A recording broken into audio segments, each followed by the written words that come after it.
The sky over Willow Creek burned gold as the sun sank behind the ranchlands. Dust swirled along the old dirt road, where a wagon rattled toward the far edge of town, the place people whispered about but rarely visited. The wagon wasn't carrying much, just a bundle of worn clothes, a few old pots, and a woman with tear-streaked cheeks staring blankly into the dying light.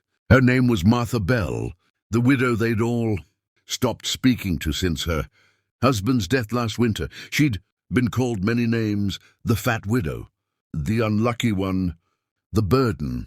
Her late husband, a kind farmer, had left her nothing but debts and a reputation no one wanted to be associated with. She wasn't young or pretty by town standards. Her cheeks were soft and round, her figure full and heavy, but her eyes, deep hazel like fresh honey, held something rare, quiet strength. When her husband died, the townsfolk turned cold. The church women whispered behind her back. The merchant refused to give her credit. Even her own sister said, "You'll have to earn your keep somehow, Martha. Nobody feeds a widow for free." So when the chance came, a cruel one, wrapped as charity, they told her she could work for a man named Eli Turner, a rancher who lived far out by the hills. "He's got pigs that need feeding," they said. "It's honest work and you'll earn your meals." But they snickered as they said it.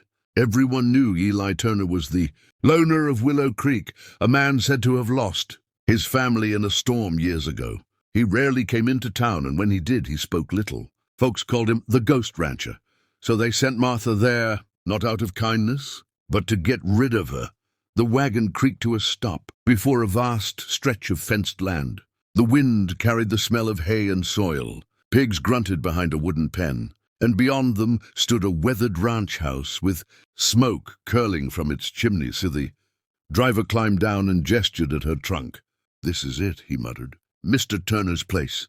Martha swallowed hard. "Thank you," she whispered, though he didn't respond. He turned the wagon and left, the echo of hooves fading into the quiet. She stood there, clutching her bundle, her heart pounding.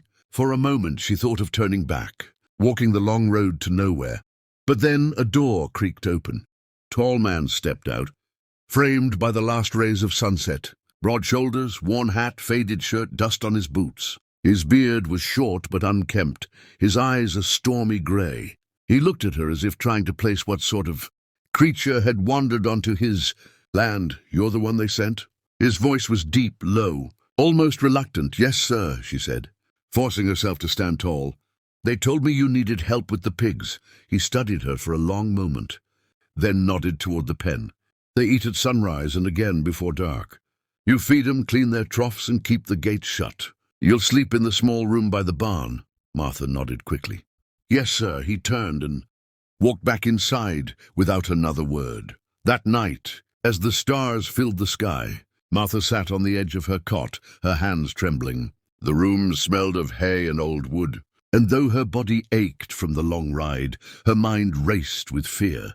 She could hear the distant grunts of pigs, the creak of the barn roof, and somewhere, the faint hum of a man moving in his house. The man she now worked for. When dawn came, she rose before the sun, wrapped her shawl tighter around her, and began her chores. Her steps were heavy in the mud, her arms strained as she carried buckets of feed, but she didn't complain. For once, she wanted to prove she was more than the pity they'd thrown away. Eli watched her from the porch. He didn't mean to stare, but something about her movements, steady, quiet, determined, caught his attention. Most workers came and went, but this one worked like someone with nowhere else to go. At noon, when she wiped sweat from her forehead and sat beneath the old oak tree, Eli approached. "You eat yet?"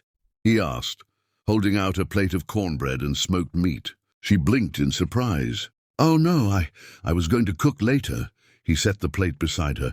"Ain't no rule says you have to starve before work's done." That was the first time she saw him smile, not fully, but just enough to soften his face. Days turned into weeks. Martha tended to the pigs, scrubbed the troughs, mended torn fences. The townsfolk forgot about her, but on the ranch, something was changing.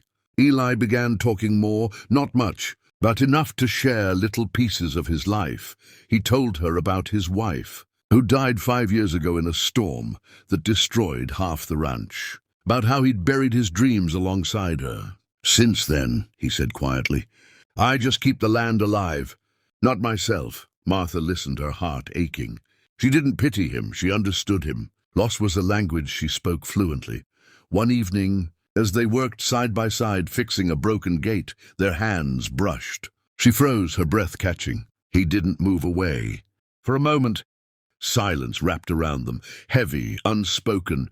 Real, you're stronger than most men I've hired, Eli said at last. Martha laughed softly, looking away. That's not saying much if all you hire are lazy boys, he chuckled, the sound deep and warm. Fair enough. From that day on, something gentle began to grow between them. He started saving her a seat at supper. She began leaving small touches, folded towels, warm biscuits, quiet gratitude. But the town didn't stay quiet for long. One afternoon, a group of men from Willow Creek rode up the ranch road, the same men who'd sent Martha there in the first place. The leader, a slick-tongued trader named Ralph Dugan, called out from his horse. Turner, we came for the widow. Eli stepped out, wiping his hands on a rag. What for? Ralph smirked. She's got debts, same as her late husband. Town council says she owes work at the mill. Can't have her hiding out here, pretending to be one of